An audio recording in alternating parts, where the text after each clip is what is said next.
All right, what's going on? Let's get started here today. Oh, Jesus. God, I look no better even in work. All right, so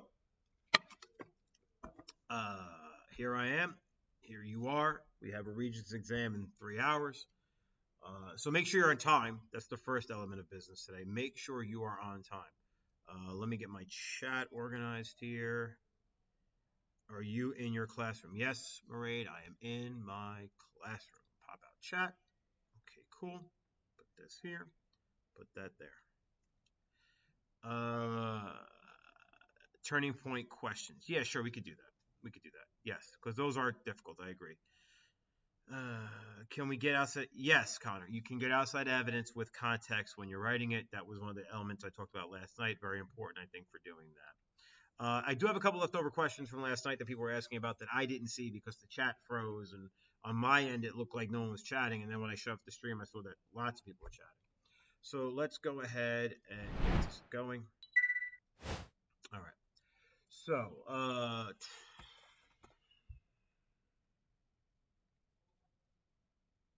not that, not that.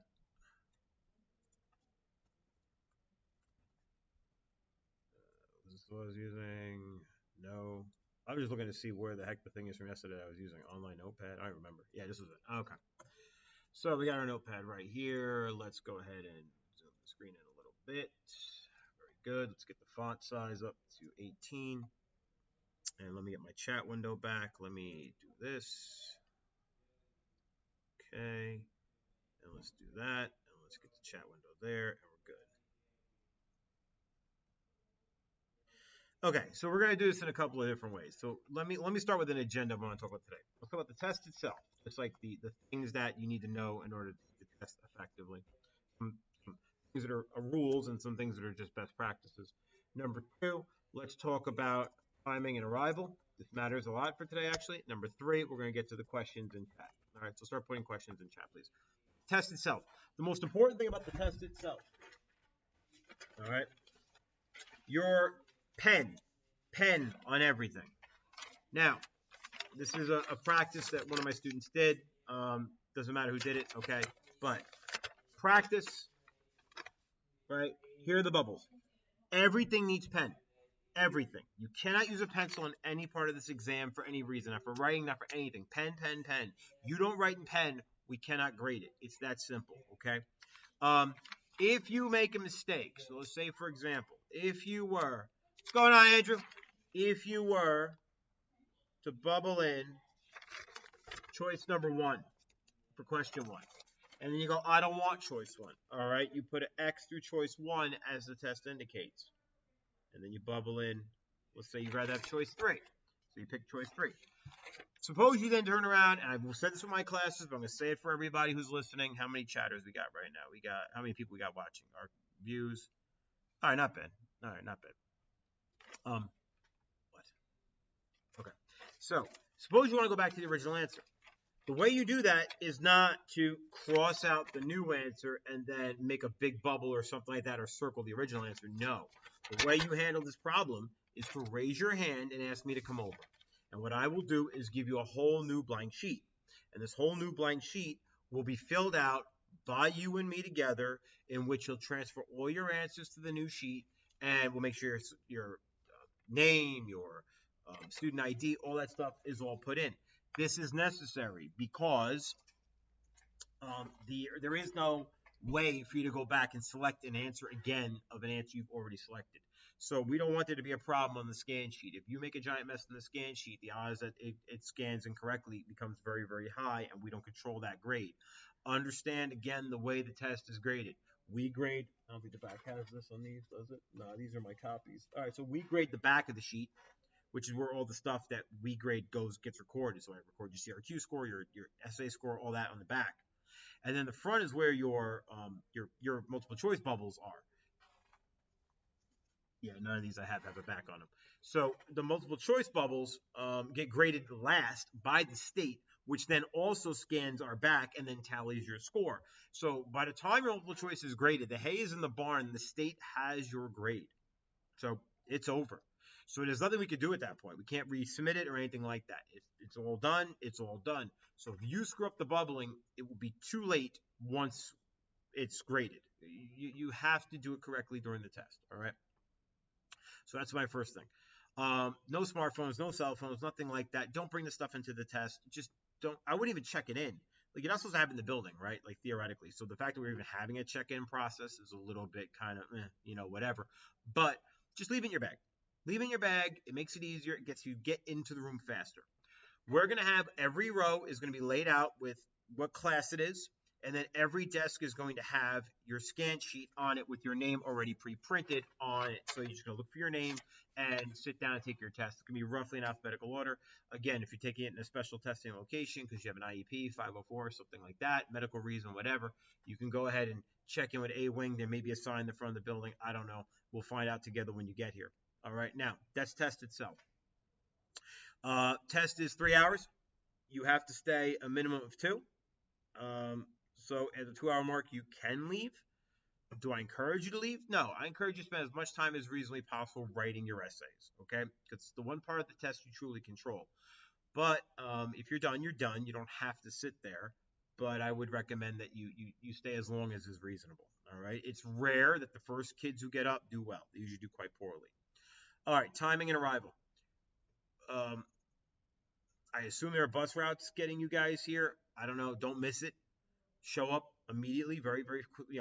Get here, get settled in, go to the bathroom, all that stuff. Don't show up late. Don't show up last minute. Don't be hanging around the building doing whatever. I know they're gonna funnel you all off to the cafeteria, and then your guys are gonna come up in a mob. That's why I don't recommend even having your cell phone in a place where it needs to be checked. Stick it in a bag, because if you have to check the cell phone, that's another delay getting into the room, delays the exam, delays everything. Okay, we don't want to have it delayed. All right, that's pretty much all of that. Bathroom breaks are whenever you need them. You raise your hand, somebody escorts you to the bathroom, one person in the bathroom at a time. We escort you back to your seat. Don't get up, please, without somebody coming over to get you up. All right, don't just get up and decide to wander out of the room. You're going to have a problem, and I don't want it, so don't do it. And pretty much it. All right, let's go to the questions in chat. All right, so yesterday I had a couple of questions sort of left over, so I want to address those right away. And these are off the top of my head, so if I forgot any, I forgot any. The first question I got is, what are the pitfalls? What are the pitfalls on the writing? In other words, and this was a good question. It was from a student who said, I'm worried about making stupid mistakes. What are the things that people constantly screw up that cost them points, like mistakes? Very simple. And this speaks to the turning point question as well that somebody asked about. On the CRQ section, the most common pitfalls, without a doubt, are going to be, number one, not doing what you were asked to do. This is critical, especially on the first question. The first question in each CRQ set, let me show you what I mean by that. The first question in each CRQ set will be a context question. So I'll pick any year, doesn't matter. August 2024, sure, sounds good. Let's zoom in. And let's get down to the CRQ here. Any drink you bring is going to be kept on the floor. If you're wearing a hat, we're going to make you take it off. So keep that in mind. The gym is comfortable. Thanks to the fire, we now have air conditioning. So there's no need to, feel like you're going to be dying in there. It was bad in years past. This year, it's been fine. All right. Here's the CRQ section. If you look at it, you see how it says context and context? That's not an accident. It's really critical stuff. That means that the answer to the question is not, by definition, in the document. A lot of you are trained poorly to think that if you read a question like this, the answer is in the document. The answer is not in the document. If you have to provide context, the answer is not in the document. It's by definition something that's not in the document. It's contextual. So here's an example. I'll show you what I mean. Explain the historical circumstances that led to the events described in this passage. Now, that question can be asked of any passage, pretty much, right? Pretty much. So it's not the question that's really determining what's happening here. You're being asked to provide historical circumstance. What is that? It's another way of saying context. It's saying, what is the things that led us to this point historically? How did we get here? Okay? So, if I show you a picture of this group of baby Canadian geese that's outside my room every day, if I just showed you a photograph, here's your document, bang, photograph, right? Are they out there? They usually are. I'll stand right now. Every day they're wandering around here eating the grass seed, okay? So if I show you a picture of that, and I say, explain the historical circumstances that led to this image, you could talk about how the Canadian geese arrived, they're a protected species, it resulted in us having to make a fire plan that was not as safe as it otherwise would have been because we couldn't disturb it because it would violate federal law that protects Canadian geese or something. Those are historical circumstances. You want to say hello, Mr. Conroy? Mr. Conroy's here. Like one of his many failings, he's a Jets fan. All right. What up, people? I wish I don't believe in luck really, just like Malvagno here. But go kill it. Hopefully my kids are in there learning something, right? See? Hey, what up? All right. You got people who like you. Dance around. No Google Lens on this one. Sorry, brother. Damn, bro. It's got to go like that? That's cold-blooded, man. Now I got to delete the whole VOD because you're out here calling people out. That's your guy. That's your guy. That's your guy. That's your guy. All right. All right, man. All right, man. You don't even know if that's him. He says, Luke says L. Conroy. All right. So, anyway, you can tell Mr. Conroy is not often on camera. So, anyway, so you could talk about the geese and how they got here and what the situation was. And none of that's in the picture of the geese. Like, the geese are just geese, right? So you have to explain the context. That's what circumstances are. So there are two types of context questions on the CRQ. You get either historical circumstance or geographic circumstance. Geographic circumstance, I think, is actually usually pretty hard, or harder, I should say, than the historical circumstances. Either way, if you don't know your history, you can't get the questions right. So let's read this document together, and I'll show you an example of what I mean.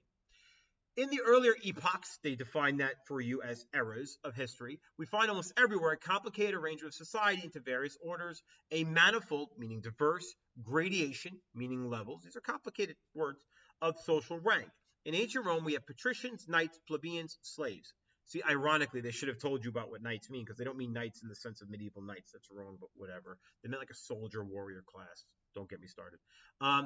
In the Middle Ages, feudal lords, vassals, guildmasters, journeymen, apprentices, serfs. In almost all of these classes, again, subordinate gradations. This is complicated language. This is difficult. The modern bourgeois society that has grown from the ruins of feudal society, has not done away with class antagonisms, meaning tensions. It has but established new classes, new conditions of oppression, new forms of struggle in places of the old ones. Our epoch. Now, what epoch are you talking about? Well, that's going to depend on the author. We'll give that a second. The epoch of the bourgeoisie possesses, however, this distinct feature. It has simplified class antagonisms. Society as a whole is more and more splitting up into two great hostile camps, into two great classes directly facing each other, bourgeoisie and proletariat. Now, who's the source? Well, it's Karl Marx and Frederick Engels, and this is a quotation, an excerpt from the manifesto of the Communist Party. So it's like the Communist Manifesto. This is a critical piece of historical information from the mid-1800s in the late era of the Industrial Revolution. So this, the fact that it's written by Marx already tells you what he's going to say or what he thinks if you understand Marx. And everybody in this chat should understand Marx. He's the father of communist thought, Marxist ideology, and has his ideology birthed some of the great horrors of the 20th century in the form of totalitarian states that are run by communist ideology. Anyway, so explain the circumstances that led to the passage. Well, the passage was written by Marx. You can look at the circumstances in different ways. What led Marx to write the passage? That's one way you can describe it.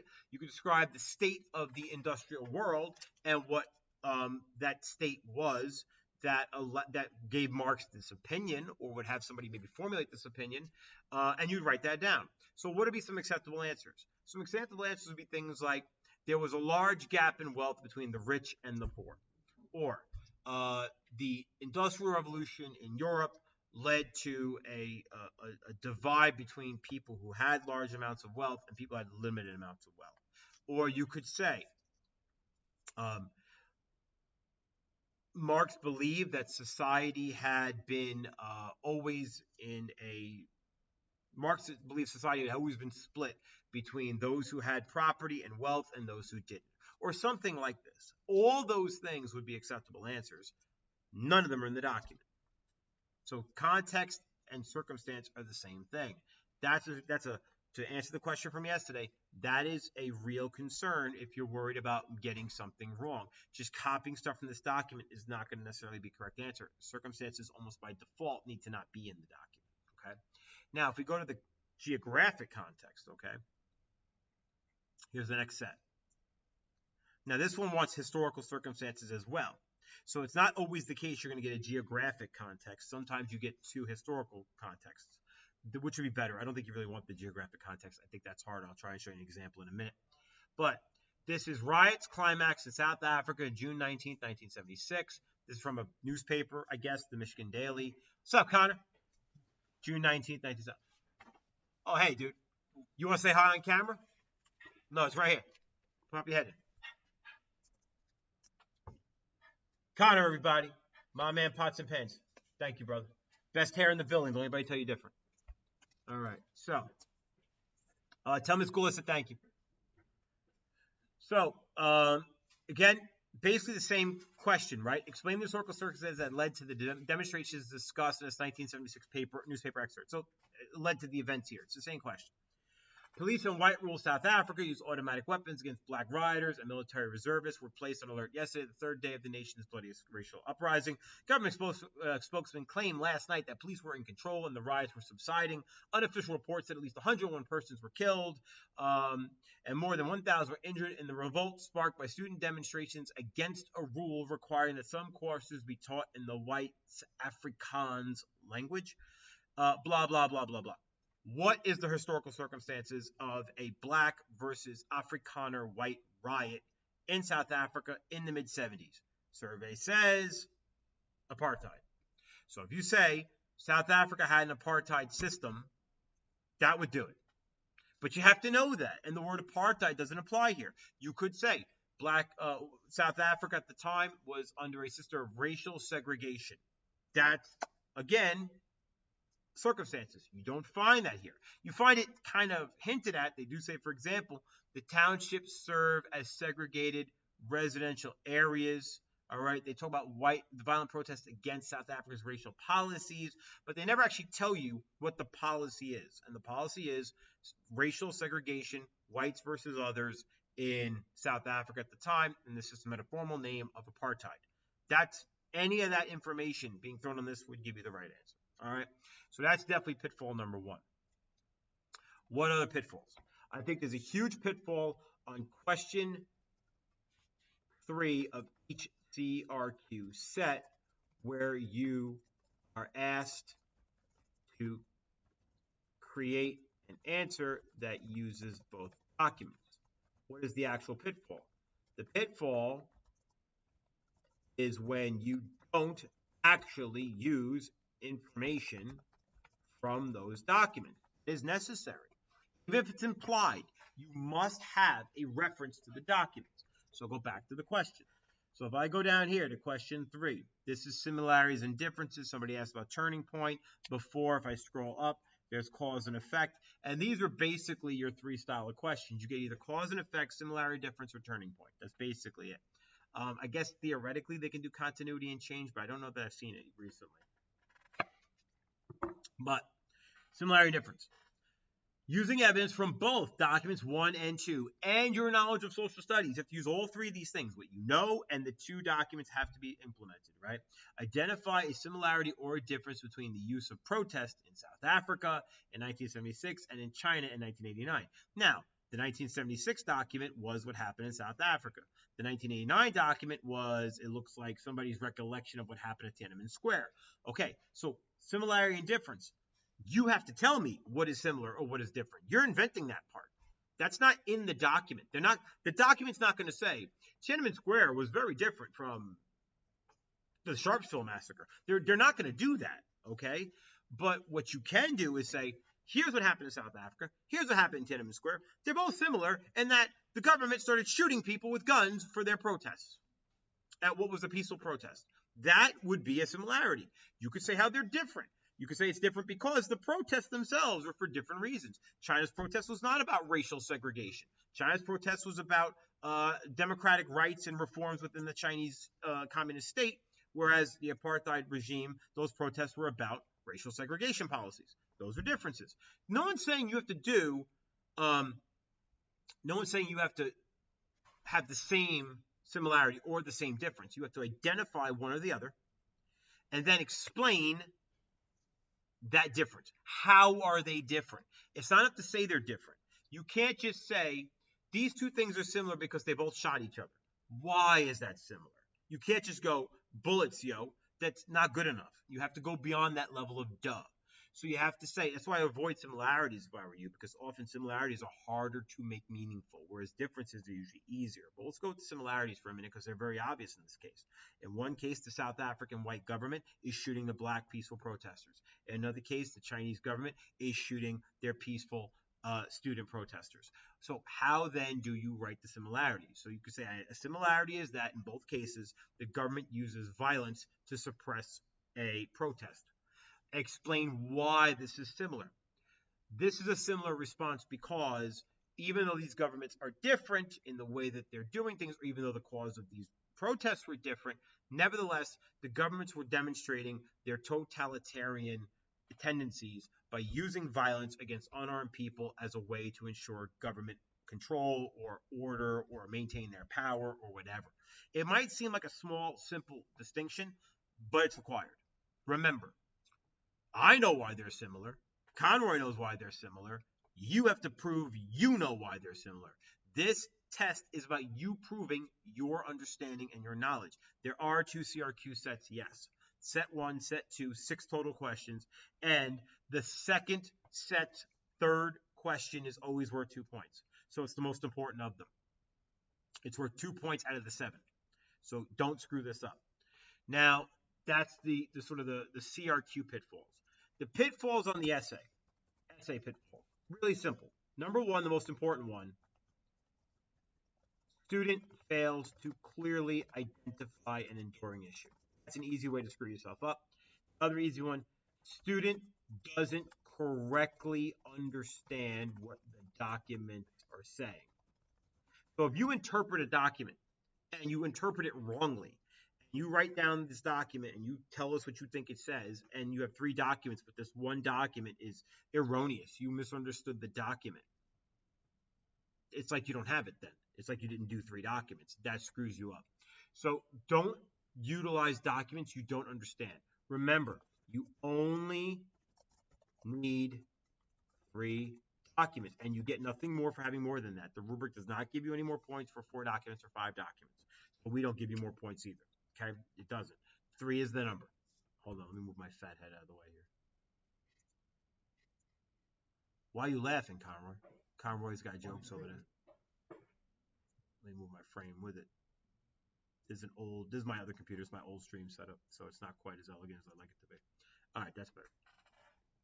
So those right there would be the pitfalls. So the question last night was, what are the pitfalls I'd be most concerned about? That would be it. Another pitfall, this is a big one, actually, especially if you want a 4, and even if you want a 3 sometimes. A student just forgets to write outside information. Very easy to do that. You'd be surprised, because you're writing. And here's one. This is a little bit different. This is about the whole test, actually. All right. Student gives up. And what I mean by that, this applies to everybody.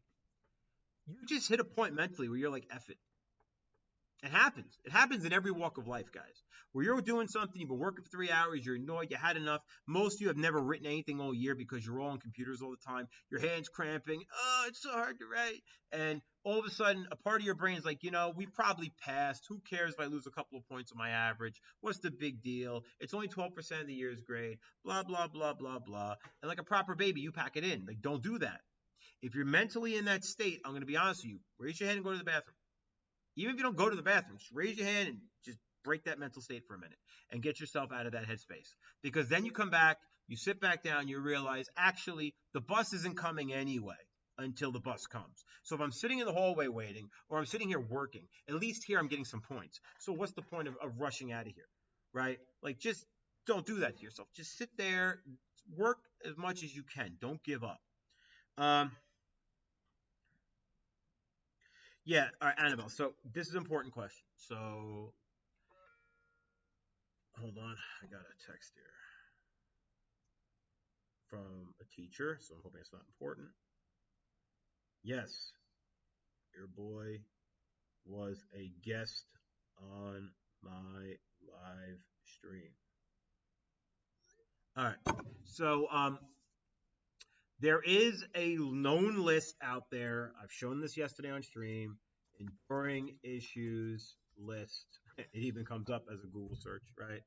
And I don't even know if I even have access to it, to be honest, like the list I'm thinking of, because I don't really use it, but I'll find it for you. I mentioned this on last night's stream. This list here. Everybody's seen this paper. I'm not going to zoom in on it. Everybody's seen this paper at this point. My students probably have it because I told them to ignore it. But can you use these? Because like someone asked, like Maria asked, can you just say conflict? You can. I'm not going to say you can't. And for some of you, that's what you're going to do, right? You're going to pick a big, broad idea like conflict, human rights violations, whatever. I'd say those are two that people are likely to do, something like that. Impact of technology. You could do that. The problem is that it's weak. It's weak. To say conflict is not as effective as saying imperialism, demographic replacement, um, totalitarian oppression. These are way more specific and way better. And the documents are never so broad that conflict is the best you can do. You can narrow down the nature of the issue. So what I always tell kids is focus on the nature of the issue. So if the enduring issue is in the ballpark of conflict, fine. What is the nature of the conflict? Identify that nature. For example, genocide is better than conflict. It's a form of conflict, but it's a better issue than conflict because it's more specific. Now, state-sponsored genocide is different than other forms of genocide. So, state-sponsored genocide is something like the Holocaust, Rwandan massacre, Darfur, etc. These are state-sponsored genocides. There are other genocides that aren't like state-sponsored, like where the government of a people aren't necessarily trying to wipe out their own people, but somebody else is trying to wipe them out. So that there are other forms. But I'm just saying these are more specific and therefore far better choices, like far, far better choices. Um, so I encourage everybody to invent an issue based on, if you want to make it kind of like simple decision making, you have your magic list here, pick an item off the list, and then make a more specific version of that item. So if it's going to be conflict, make a more specific version of conflict. If it's going to be human rights violations, well, what rights were violated, right? Be more specific. That would be my recommendation. When you do multiple choice questions, so I read the choices first, then the question, and then the text. Here's how I do it, and here's how I recommend you do it. Now, your mileage may vary. What I always tell people is you have to do these things in the way that makes sense for you. But we'll go ahead and do like any real set will be fine. This is fine. So remember, there are multiple questions attached to each document. So you're going to have a document and a set of questions with it. I would read the questions first. By that I mean the question, not the choices, just the question, and then read the other question, right? So you get two questions, read the two questions. Then I'd read the source. Then I'd read any caption information. For example, this document where I'll find one. Something has caption. This one here. Nope, I'm lying. Okay, this one has caption information in that it has a title. Okay, or you might see like a small blurb explaining a document very, very briefly. It doesn't look like any of these have it, but sometimes they do. Anyway, back to this. And then I read the document itself. That will help ground you in what information you're looking for or trying to figure out. Sometimes the information in the document will not help you answer the question. For example, based on this passage, which action was being recommended by Ho Chi Minh? Okay, Ho Chi Minh is going to be the South Vietnamese nationalist, then communist leader who's going to want an independent South Vietnam and a unified Vietnam under South Vietnamese control. Sorry, did I say South? I'm being an idiot. Flip that. North Vietnamese leader who wanted to lead, who was a North Vietnamese revolutionary, who became a North Vietnamese communist and therefore became the leader of the North Vietnamese communist state in an attempt to conquer South Vietnam, and he wanted them to be unified under one state. He hated the French, who were the colonizers of Vietnam at the time, what was called French Indochina, and he wanted them out. I would expect him to want the French out, to want to fight for independence. So I'd expect him to advocate for anti-imperialist and nationalist and maybe communist ideology goals. So if I look at this, is this the kind of man who's going to go for a boycott? I doubt it. Disarmament? No. Why would this man disarm? He wants the French out. Okay. Armed rebellion?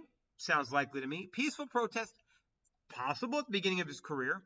Maybe. So like, by just, I know what kind of thing Ho Chi Minh is going to want to do. All right. Which evidence best supports the claim made by Ho Chi Minh in this passage when he said it was patriotism, not communism, that inspired him? Well, I mean, if you've been in my class, you know I've told you that in many cases, these East Asian and Southeast Asian peoples who become communists, like the Vietnamese, the Chinese, the whatever, they're Chinese first or Vietnamese first and communist second. Like that's just the way they think. It's the way it is. And this seems to be what Ho Chi Minh himself is basically saying, that he views himself as Vietnamese first and communism was the second thing, right? Anyway, this is, again, this guy writing, in 1919, Woodrow Wilson arrived in France to sign the treaty ending World War I, and Ho, meaning Ho Chi Minh, supposing that the president's doctrine of self-determination applied to Asia, donned a cutaway coat, wore a Western suit, and tried to present Wilson with a lengthy list of French abuses in Vietnam. Rebuffed, Ho joined the newly created French Communist Party. It was patriotism, not communism, that inspired me, he later explained. So right there you see you were led to seek out this quote by definition. So you know that you could probably answer the question right now. So I would answer the question right now if you feel like you can. He reached out to the U.S. and didn't get the support he wanted. Okay? He was rebuffed. He asked the U.S. president, hey, you believe people should have their own right to determination, so surely you back us against the French. And, of course, Woodrow Wilson didn't. And then you carry on doing questions like that. Like, that's how I would do it. I would do question, source, caption, and then read the document last, and then go back and answer your questions. You have time to do that on this test. Absolutely you do. What if the documents have completely different forms of conflict? There's no way to specify it further. That's not a thing. It's not a thing. Not going to happen. There will be something similar about all the forms of conflict. There will be. Either the people doing it is the same, the reason they're doing it is the same, the nature of how they're doing it is the same. So, for example, if you have the Holocaust, the Khmer Rouge killing field, and by the way, you only need 3 documents. So you might have documents that have nothing to do with each other in the style of conflict you want to use, but you only need 3. So you actually only need to find 3 documents that marry up together in some sort of cohesive way. So no, there's not going to be a world where you have 5 documents, they're all about conflict, and they're all completely different. Find me 5 different types of conflict. There's always something. Somebody wants power, somebody hates somebody wants territory, there's an economic gain involved, there's a similar motivation, a similar outcome. There's no world where there's 5 unique types of conflict. It's just not a thing. It's not going to happen. Okay? What else? Put some questions in, people. Because I'm kind of... What should I talk about?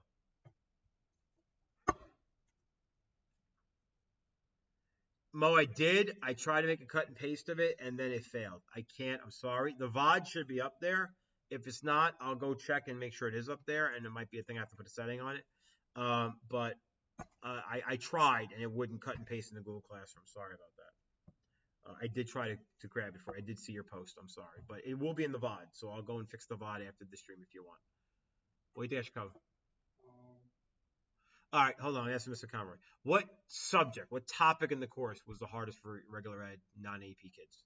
My kids, probably. Another topic that's comes up a lot too. Probably imperialism is like. Yeah, imperialism's good. Comes up a lot. Imperialism does come up a lot. Imperialism, decolonization. Both. All right, let's talk about that because I was asked about. Okay, I like that. Yeah, they're all asking about Iran. All right, let's do a round. All right, so let's do a round. What's up, boss? You're on camera, by the way. What's that? You're on live stream. They can't see you, but if they can hear you, Mr. Mitchinson in the house. All right, so let's talk about the Iranian Revolution. Okay, so we have talked about this in AP. We talked about this actually quite early on because when the war between the U.S. and Iran cracked off recently, it felt necessary to me to have that conversation. Here's the basic timeline. Iran was the Safavid Empire. All right, so let's go back to the 8 days of the gunpowder states. So this course technically begins in 1750 CE. You shouldn't be asked anything on the Regents. You won't be asked anything on the Regents from before that time period, unless it's like things that led to it, like the Enlightenment or something, right? But 1750 CE is when this course technically begins. So you won't get questions about ancient Persia, ancient Rome, anything like that. Will not be a thing. Middle Ages won't be a thing. Okay. So during the age of the gunpowder empires, the Safavids, the Mughals, and the Ottomans, of which the Ottomans are the most successful of those. The Mughals are definitely second most successful. And then you got the Safavids in the middle, crunched together in what was at the time the old territory of Persia. The Safavids, let me get a map up.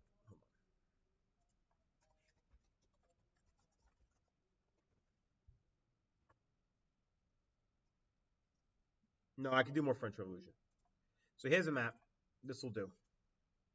Here are your three gunpowder empires. So you got Ottomans in pink, Mughals in orange, and then the Safavids in this purple in the middle. And Safavids are sitting in what is effectively Iran today, and they were effectively the Iranian people then. So the Safavid Empire was a Shia Islamic state, which is fairly rare. Most Islamic states in the world are Sunni, and most Muslims in the world are Sunni. But this was a Shia state, and that put them immediately at conflict with the Ottomans and the Mughals because a Shia state, by definition, is being run by a guy claiming to be the Ummah or the not Ummah, sorry.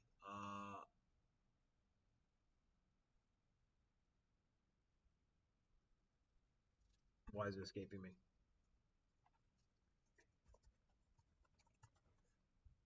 Ulama. Which in Shia tradition is the one guy who has the spark of sort of divine inspiration from the line of Ali, descended through Ali's daughter and into Ali's as a marriage, and then blah blah blah blah blah, that whole bloodline thing. Okay, so anyway, they get effectively crunched in the middle by being in conflict with two states at all times here.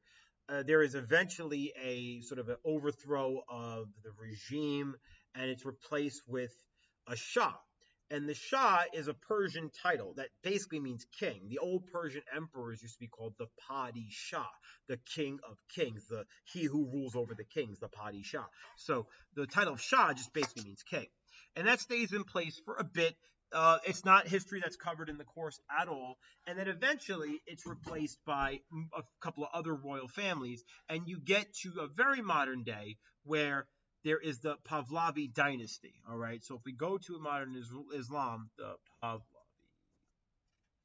got the H.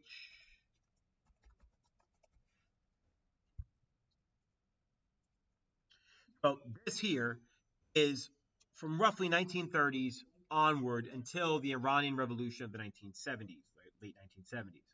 And this, like you'll see here, good, actually, hang on. So this guy here, you may have seen him on TV recently. This is the son of this guy. They have the same name, so it's easy to confuse the two of them. This man will not feature on your exam in any way, shape, or form. He's too modern. You can bring him up, though, in outside information if it's helpful to you. This man will potentially feature on the exam. He was the last actual ruler of Iran. You can see his title there, Shah and Shah. That's again the Iranian title. It's the Persian ancient title, the King of Kings, the Shah and Shah. So this guy is removed from power in the 1979 Iranian Revolution, where a fundamentalist Islamic religious movement emerges in Iran, partly Islamic fundamentalist, partly backed by communist intellectuals within the country who thought that this would be a more socialist friendly system. This guy over here, the last king, this Shah here, he was effectively a puppet of the United States. He was an ally of the United States. The United States propped him up and utilized our ability to do so in a form of indirect imperialism, effectively, to benefit from this. and get cheap oil prices into the United States as well as markets to sell U.S. goods. The Iran of the pre-1980s, let's say, is a very similar kind of Western style place to what you see in America in the 1950s and 60s. Women are in bikinis. They don't have to wear head coverings. It doesn't resemble in any way, shape, or form the traditional trappings of what you see in Islamic State. In many ways, you could look at like the 1950s and 60s Iran as almost like the equivalent at the time of like a Dubai of today, where it's Islamic, but that's not the leading principle of the state in terms of how it's run to the outside world. It's a westernized kind of version of the outside world. Um, and I don't want to oversell that idea. It's still Islamic country. The people there are mostly Muslim, but they certainly had a more secular society, let's say, than what replaces it. And what replaces it is going to be the revolution. Now, the revolution is brought into place by, I'm assuming I could just, yeah, we go, is brought into place by, where's my guy here? Where is he? All right, I'll just look it up. This ugly bastard. Okay? Now, this was the guy who brings the Iranian Revolution into play and is the leader of it, and he becomes the first of these imams, these religious leaders that run society. Did you really take it? You're the one who found it? All right, ready? So I'm going to tell you guys what's going on. Mr. Conroy left his MacBook. Oh, yeah, yeah, yeah. All right, cool. Mr. Conroy left his MacBook in the building yesterday, and I won't say Mr. Mitchell is one who did it, but somebody took it, and now we're hiding it on him, so he doesn't know. So we're doing a little bullying right now. Don't worry, it's all in good fun. He's on a scavenger hunt trying to find it at the moment. He has no idea. It's sitting in his desk at this very moment. So anyway, Khomeini here is the guy who brings this fundamentalist, it is very fundamentalist, Islamic regime into Iran. Immediately, women have to cover their heads. They have to, wear in some cases full burqas, in depending on sort of the style of Islam that they follow. Even non-Muslim women are forced to live their lives according to Muslim dictates and Muslim rules. There are a small amount of Christians in the country, for example, and those women still have to do all that. The state becomes a theocracy run by this religious leader and his cadre of other religious leaders. I think in class, the way I taught this was as a totalitarian state, there's an example of a theocratic fascist state. That's really what they are. The state exists as the supreme ideal. Everyone is subservient to it. It is absolutely a totalitarian state. The law code is Shia law, which is a redundancy because not Shia, sorry, Sharia law. Sharia law is redundancy. Sharia just means law, all right, in the first place, like saying law. But Sharia, as the Islamic law code, is fully put in place. So things like men have more say or have more weight to their evidentiary testimony in court than women do. Things like stoning people to death for various crimes is a thing. Things like using, Quranic, ancient medieval punishments for crimes, like, for example, hurling a homosexual off of a high place to kill them as a form of execution is a real thing in this society. Now, that stuff tends to not happen as much in public view sometimes, but make no mistake, this is a brutal regime, far more brutal than the regime it replaced, and created a real power, in the Middle East, run by a fundamental Islamic state that viewed non-Muslims, and not just non-Muslims, but often other Muslims as well who are not this particular style of Islam, as fundamental enemies of the regime and therefore of the people.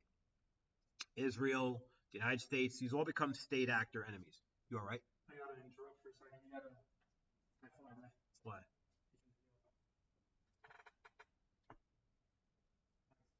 What's going on? I'll see. You all right?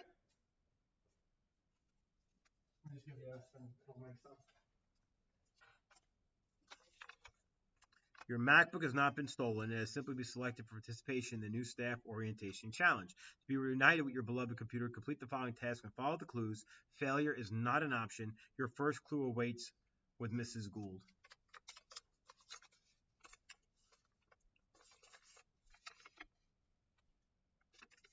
It's literally in his desk. Anyway, um, so the Iranian Revolution brings this group into power, and they're in power until this day. Now, this guy dies of old age, not too, about a decade thereafter he took over, and he's replaced by, hang on, this guy, who was alive until about a couple months ago when he ate a giant missile that blew up his building and a bunch of people in it and some of his family. And then since then, there's been a succession of various leaders that have been in turn killed by the United States and or Israel in various strikes since then. The course technically ends, I want to say in 2010. So any of the stuff you talk about here might be 2011, 9/11. Actually, 9/11 I think is on the test. You good? Well, come here. What's up? Do you know what we're doing in Conroy? I know. I'm going to make him do truffle shuffles. It's in his desk. Of course. So, You're on video. You're on stream, by the way. Mr. Milheiser checking in. I make him do truffle shuffle. But first, I got to show him what it is. The truffle shuffle? Yeah, he would have no idea. Oh, the Tuffle shuffle? Like Tim Tuffle? No, truffle shuffle. Oh, I think I Tim Tuffle. I'm thinking like the 1985 Mets. Remember that? I had a great idea to end it, but I don't think Russ did. It should be like at Southpaw. That'd be a great idea. And then the final way to get it is you pick it up. I mean, It's not too late. I told him, you're lucky. It's not too late. Tell him. You're lucky I'm not in charge. Yeah, for real. I go to a different Yeah, we do. Some of us live in the abyss, All right. Anyway, so this guy here, as I said, you can use all the modern stuff with the war with America and all that. All that stuff is outside information. So if they throw you a blessing by handing you Iran to talk about and the enduring issue with a document or something like that, and you can bring this in, man, all the stuff that's been going on in Iran. Don't get it wrong. Be accurate about it, but you definitely can use it for outside information. While I'm at it, I have my list of stuff that people want to talk about. People ask about Zionism. Zionism is likely to show up. So what is Zionism? Aside from being one of the most controversial things in politics today, let me explain Zionism. Zionism is, and you can see right here, like this is a controversial topic. All right, people are disputing even the Wikipedia article about what it is because there's a lot of debate about what is Zionism. I'm going to give you what is safe, reliable, and accurate historical information about Zionism. Why is it so complicated? Zionism is the belief that, especially post-Holocaust, but it started before the Holocaust, that the Jews as an ethnic people, not Jews as a religion, Jews as an ethnic people, were themselves a national identity that therefore needed a nationalist state. In the same way that Serbs wanted their own state, and Slavs wanted their own state, and Hungarians wanted their own state, and so on. So it's a nationalist movement. What makes it a little more than nationalist by itself is that it has an ethnic and cultural part to it, because there isn't a very clearly defined place where you could say, here there are the Jews. Because the Jews obviously have their origins in the Middle East, in the area the Romans called Judea. The Romans literally named it after the Jews. However, at the same time, both the Romans and other subsequent events in history resulted in large-scale demographic shifts where Jews were forced out of that region into other areas, mostly Europe, but in the Mediterranean more generally. And this meant you had substantial Jewish populations going all the way from Spain to France to Italy to Germany to Poland and all North Africa, tons of Jewish populations there. So that meant that Jews were the subject of a diaspora, we call it, or a diaspora. Zionism will never be presented as a negative or a positive. Never. In fact, the only real things I can tell you really that are clearly going to be demonstrated as negatives: communism, fascism, Holocaust, genocides, things like that. Things like Zionism, I mean, it's a controversy. It's an active controversy, because can the Jewish people make a statement that say, first of all, who are the Jewish people is another question, but can there be a statement made that says the Jews, like everybody else, deserve a national homeland? Just like I expect to find Hungarians in Hungary, there should be a place where I could go and find Jews living in their homeland. That's a reasonable presumption. It's a reasonable, plausible thing to say. The problem is that because Jews were scattered so often, and they haven't had a traditional kingdom where they politically ruled, or a traditional nation or a state where they politically ruled in ages, um, there is no easy place to put Jews, or to say, well, this place clearly is where the Jews are, and therefore this is where the Jews should rule. That's really complicated and difficult, because the area that the Zionist movement really desired, the old school, area around, let's say, the city of Jerusalem and the areas around it, what we call Palestine today, or the Romans called Judea, or whatever. That territory by itself has changed hands many, many times. Been ruled by Christian crusaders. It was ruled by the Umayyads, the Abbasids. It was ruled by the Ottomans. It was ruled by the Seljuks. It was ruled by many different people over time. So when you arrive at the end of World War One, and the Ottoman territory of this region of Palestine is now under the control of the British, because the British have been one of the winners of World War One, and they seized the territory as a British mandate of Palestine. We're getting to Israel right now. We're getting to Israel right now because it's all part of that story. That's why we're getting there. All right, Zionism is a complicated conversation. Like, having Zionism and having the Israeli flag next to it is really almost not historically accurate right there. That's too simplistic, Connor. Avoid simplicity. So if you have the end of World War One, and you have this Jewish mandate, the British mandate over the area of Palestine. One of the big parts of this, and I'm sure it's in here somewhere, I don't want to have to get off this if I can avoid it. Theodor Herzl was one of the main voices in the early movement of Zionism. But what I'm looking for is the Balfour Declaration, because this is one of the most common documents you see on any exam on European history, and that would also include the Regents. I'm just going to have to look for it myself. Balfour Declaration is one of those documents that creates the problem of modern Zionism. Not that modern Zionism itself is a problem, but the controversies it creates. So here's your Balfour Declaration as written. And it's written to this guy, Lord Rothschild, who is a Zionist, and as you can see, is a Lord, so he is also a member of the House of Lords, of Jewish descent, but in England.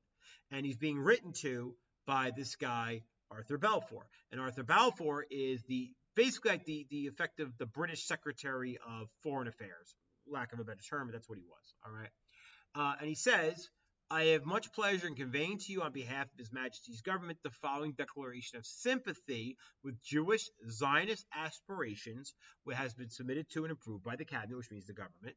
His Majesty's government view with favor the establishment in Palestine of a national home for the Jewish people. Stop right there. You're done. So 1917. World War I ends in 1918. So by 1918, the British have control of what is called the British Mandate of Palestine. So look at the British Mandate. Came up right away. It's mandatory Palestine, or the territory the British control here. And what the British have promised is that they will let the Jewish Zionist movement establish a homeland for Jews here. That's a problem, because the demographics of the region at the time include lots of people who are not Jews. All right. So, hang on. Map demographics of Palestine. Let's do 1918. Doesn't matter. Right. Oh, no, what did I do? Wrong button. We're not screenshotting. Wrong button. 1918. And I don't know what kind of map we're going to get, but we're going to try our best.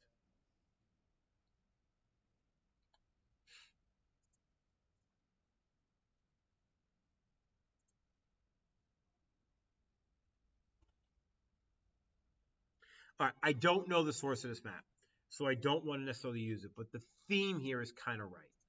All right, the theme is the people of Palestine at the time when this happened were overwhelmingly not Jewish, right? So that meant a displacement of local peoples, if nothing else, in their demographic majority, right?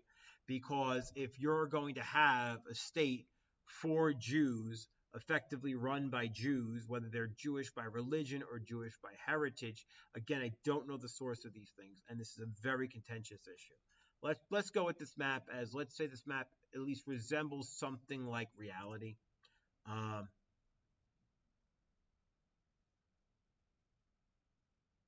So if this map resembles anything like reality, the red areas are the percentage of Jews in that particular region.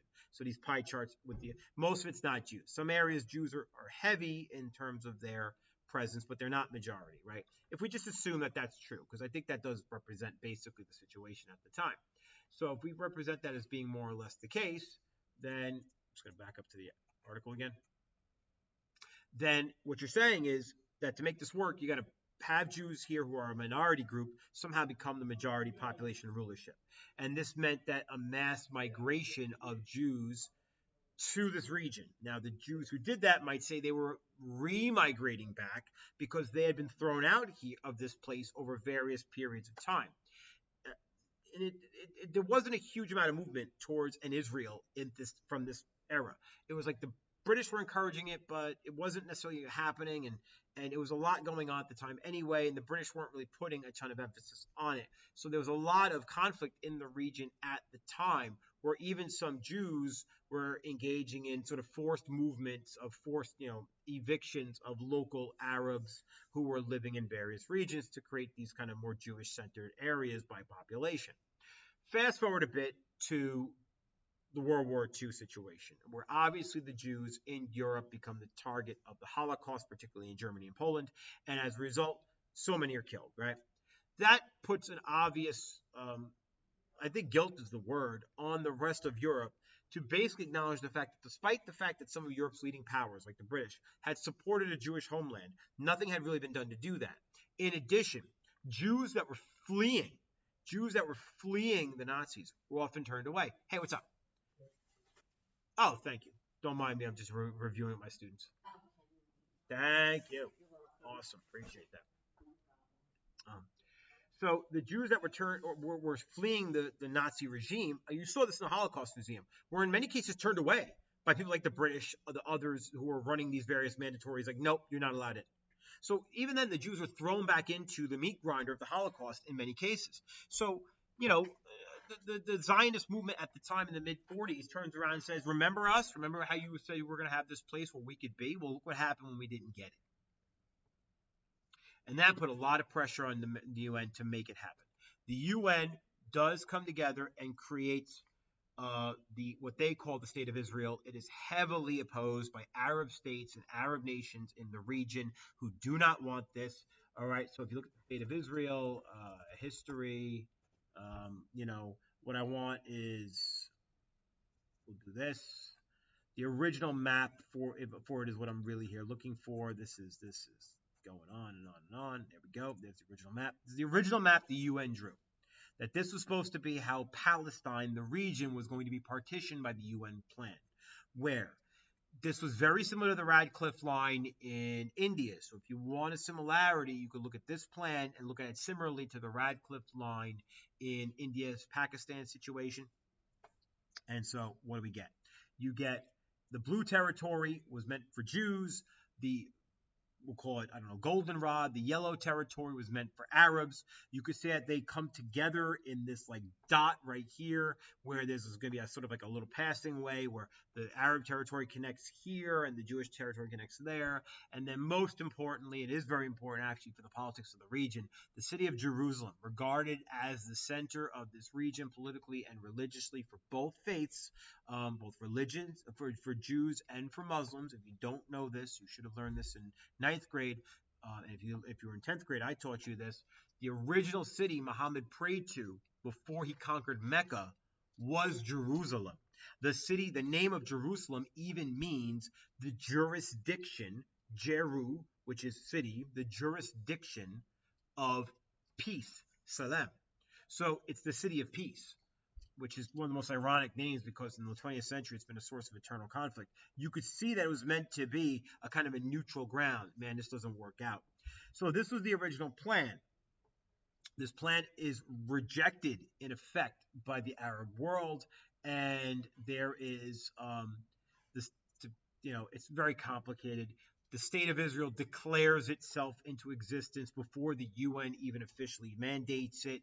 Who even says the UN has the power to do this? The UN is very, very young at this time in the first damn place. So, very, very complicated in this regard, right? But this was the proposed partition. Again, it doesn't work out ever. What happens is you get an immediate hostility. So, since the Declaration of Israel's established in 1948, conflict existed between Israel and the surrounding Arab countries. Absolutely the case. Rooted in that the territory is also claimed by Palestinian Arabs. Most Arab states in the region support this Palestinian claim for the region. And there's been violence ever since. And there's been a ton of territorial changes in the area. There's been a number of hostilities, active wars in the area. Israel has, I think without exception, won every single war and then some. In some cases, Israel's even expanded its borders beyond modern Palestine. For a time, Israel, for example, controlled the Sinai Peninsula because they had taken the territory from Egypt in one of these conflicts. So there's been many back and forth territorial changes as a result. This is an unresolved conflict. Today, what you see going on in Gaza, let's talk about Gaza. So if we talk about Gaza, what other maps do we have here? There's going to be plenty, I'm sure. Not great. Okay. Gaza Strip. That's what I mean. I don't want your explanation. So this is modern Israel today. And this is what we call the Gaza Strip over here. This is technically Arab Palestinian territory. It is what is left of Arab Palestinian territory, as is something called the West Bank. The West Bank, let me pull back a little bit here. There's Gaza. These are all images of Gaza, what's going on before, after the war, etc., etc. Hang on. Gaza and the West. This is a map of modern Palestine. Okay, that's what you want. So the areas marked off here in dark gray, this is technically Israel, modern Israel today. This lighter area over here, the Gaza Strip, and this area over here known as the West Bank, these are technically supposed to be Palestinian territory. It's very complicated. There are government-backed settlements, Israeli government-backed settlements of Jews in the West Bank. This is a violation of the UN Accords on this stuff. It's happening anyway. The Gaza Strip is supposed to be Palestinian territory, and it was turned over to Palestinian control and even a Palestinian government in the form of Hamas. But, if you ask the Israeli authorities, they'll tell you terrorist activity, missile fire, things like that come out of Gaza all the time. If you ask the Gazans, they will tell you the Jews are an apartheid. The Jews are running Israel as an apartheid state where they use their supreme military might in the region to effectively brutalize the peoples of Gaza and keep the peoples of the West Bank in something like an open air. The words open air concentration camp are often used. So, do you have to know much about the UN, Warsaw Pact, and League of Nations? Yeah, I would say so. You have to know what they are. The UN is the attempt to make the League of Nations model work after World War II. League of Nations was a failure after World War I. No nation really bought into it that mattered, and it wasn't really capable of holding the countries of Europe together in peace. The UN has done, I would say, arguably a better job than the League of Nations. Has it fulfilled its mandate as a organization meant to preserve global peace? I mean, you haven't had a World War III, so to that extent, you could say it's working. Is there huge failures there, like the willingness to let genocide continue throughout the world over and over and over again? Sure. The UN's hardly an unblemished institution, certainly not. But, it's your argument whether or not you think it's been effective. Warsaw Pact and NATO, you need to know them. Yes, NATO is the American-led Cold War, democratic, capitalist alliance meant to defend against communist aggression. The Warsaw Pact is the communist version of that, where the Soviet Union and the states it controls in the form of satellite states form a block of Soviet communist power directly in opposition to NATO. So I would say you have to know those things. All right, it's 10:06. I have to go get set up for the test, so I'm going to go do that. I'll see you guys around 12. I'll be in the gym. Come in, sit down, do the right things. Do not screw around. Make sure you have pens with you, please. Don't expect us to provide everything. We will give you. You'll have your spot set up. You'll know where you're supposed to go. When you walk in the gym, it'll be pretty easy to find it. You'll hear my voice booming away there. I hope I have a microphone. If I don't, I'll have to use my outdoor voice. No problem. I'll make it work. We want to start on time. We want to end on time. Okay, the test goes all the way to 3 o'clock. I want to go home. You want to go home. So we want to make sure everything is ship-shape. All right, gang, I wish you luck, but I don't believe in it. I believe that preparation and chance, chance favors the prepared mind. I believe that. So by now, you're either prepared or you're desperate. One or the other. Hopefully, you're prepared. So I'll see you guys in about 2 hours, and good luck. Bye.